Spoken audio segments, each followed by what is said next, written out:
Gil, let me ask you a question. Okay, yesterday was the day that, your best calculations. Let's ask this question. You've been sent a lot of pictures. I'm sure a lot of people took pictures and video, and you've probably seen a lot of stuff on YouTube. Is any of these pictures have a possibility of actually been a glimpse of Planet X or Planet 7X?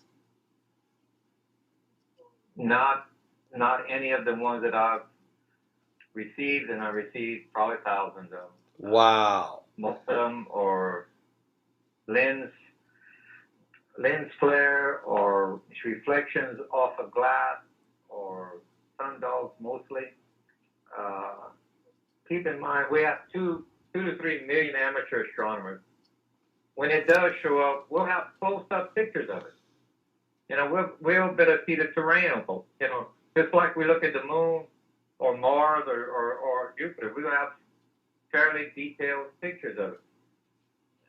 But we cannot focus the telescope on any type of mirage.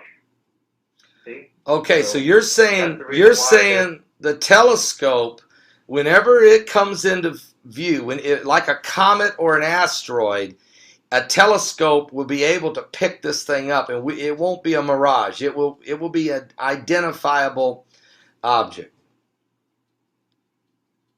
Right. We will recognize it as a brand new planet, and that it will be recognizable, as such. But you cannot zoom in to outside the atmosphere, let's say, on something which is a mirage, like a sundog or anything else. You see.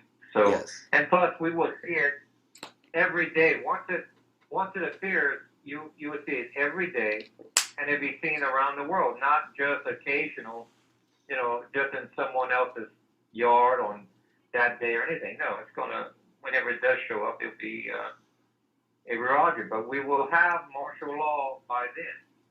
When you start to see martial law happening, bail-ins, rationing of money, the bail-in, rationing of food and fuel, then they got control over the people. You can start looking up then. So the internet will probably be down. So you're saying that the government, so what I'm hearing you say, when you start seeing martial law, is you're saying that because you believe that the government has their eyes on this thing, or they have been studying this for a long time, and they're aware of it, that it's coming, and that we will start to see more of a cultural breakdown as the reality of Planet 7X becomes well known among the public. Well, that's the only common denominator for all of the data as well as the actions of our government globally. They're building underground facilities. They're moving their alphabet agencies to higher ground. They're spending money like they have no intention on paying it back. And then have trillions of dollars that are missing. They just vanish. So there's multiple indicators that show something's up that's serious. And I mean, there's no denying that. We have Gill, there's no denying, you're right, of the fact that there's underground cities that are built. And I mean, I've talked to now 3 different people who've worked for the government, 2 of them that still do, who have actually been inside these underground cities, told me the things that are actually being stored there, that the facilities are incredible. There's 6.5, one man told me it's 6.5 miles deep under in Denver, that the city itself goes 6.5 miles deep. There's hospital facilities. There is an incredible amount of things that are stored there, not just storage, the ability to grow food. I mean, the whole thing, it's an unbelievable thing. And that's just one, okay? You've got these underground cities are in places like in Russia and in China and in many, many nations of the world that are preparing. So they're preparing for something. There's no question they're preparing for something. Right. I've I've been in some of the underground facilities in China. Okay. You can actually you can dine. I think they have 7 restaurants that are advertised that are in their underground facilities, and you can dine there. And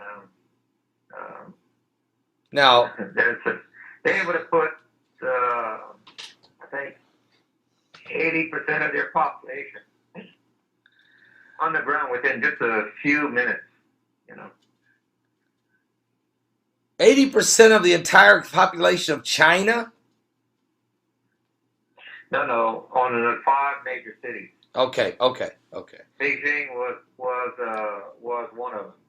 Okay. Beijing was one of the major cities that within just a few minutes, because they have all of the access points, elevators, you name everything is there. So we got to get the general public and in alternative media like we do here. We have to get past the fact that it's not a theory that there's underground cities that are being built and preparing for something catastrophic that's coming. We have to come to the realization that it is true. Okay, it's a fact. Now the question is, what's coming and when?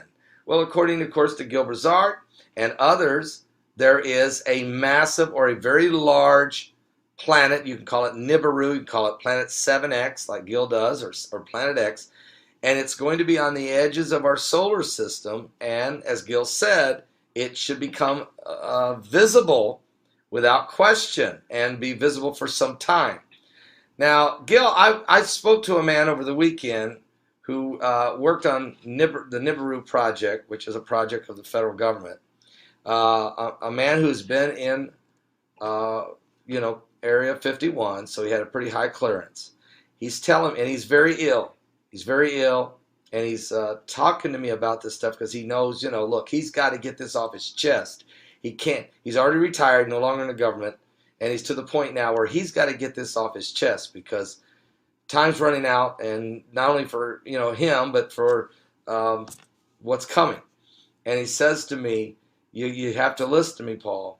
The government has been studying this a long time, and the gravitational effect on the Earth, it's like 2 magnets. The Earth's a little magnet. This thing's a bigger magnet, somewhere around 4 to 4.5 times larger than the Earth. Some people might say it's 6 to 7 times larger, but we certainly know it's at least 4 to 4.5. And so it's like 2 magnets, and we're already beginning to feel the effects of it.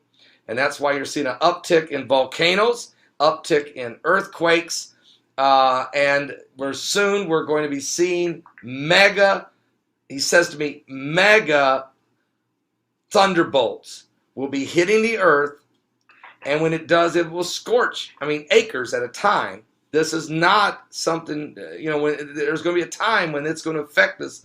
Brimstone, that kind of thing, you can, that's not, I'm not lying to you. So I'm telling you, we're going to feel these effects. We're going to have these effects from this thing. It's not going to hit us, but we're going to see it and we're going to feel it.